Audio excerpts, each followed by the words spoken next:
Sei. Então, o que é a taxa de juros Selic? A taxa de juros das operações cursadas com títulos públicos federais.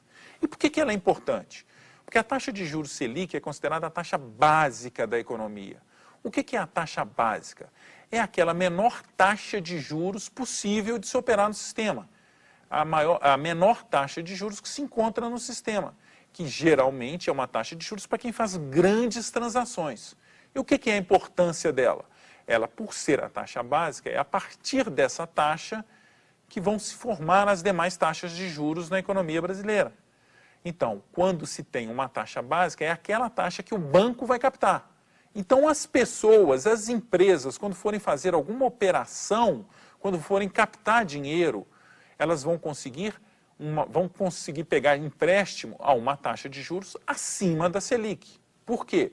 Porque banco trabalha, né, uma coisa que deveria ser claro para todos, tá, é que banco não trabalha com dinheiro de banqueiro.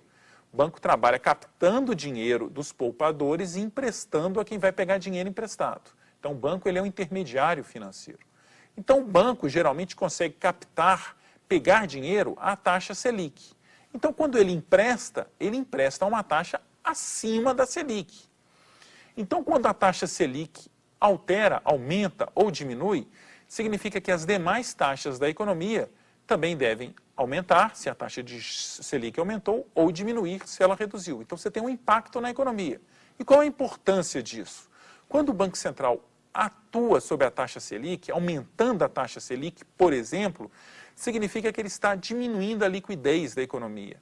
Está incentivando as pessoas, as empresas, ao invés de consumir, elas pouparem. Então, com isso, diminui a demanda, diminui o consumo que estava, por exemplo, acima do que se produz. Porque se tem uma economia que está se consumindo mais do que se produz, o resultado vai ser uma maior inflação. Porque se a economia só produz, por exemplo, 100 quilos de arroz e as pessoas estão consumindo 115 e não tem esses 15 a mais para fornecer, o resultado vai ser o quilo de arroz vai aumentar. Mesma coisa com as máquinas, com os carros. Então, quando o Banco Central, analisando a economia, constata que a demanda agregada ela está acima da capacidade de oferta, já identifica que isso significa que vai ter uma inflação. E o Banco Central, então, atua aumentando a taxa Selic para fazer com que o consumo seja menor, fazer com que a demanda seja menor, com que não se tenha uma inflação maior. E como que o Banco Central atua sobre isso? Atua aumentando a taxa de juros, que é a taxa de juros Selic, que é exatamente a taxa dos títulos públicos federais, a taxa básica, a partir de qual todas as demais são formadas.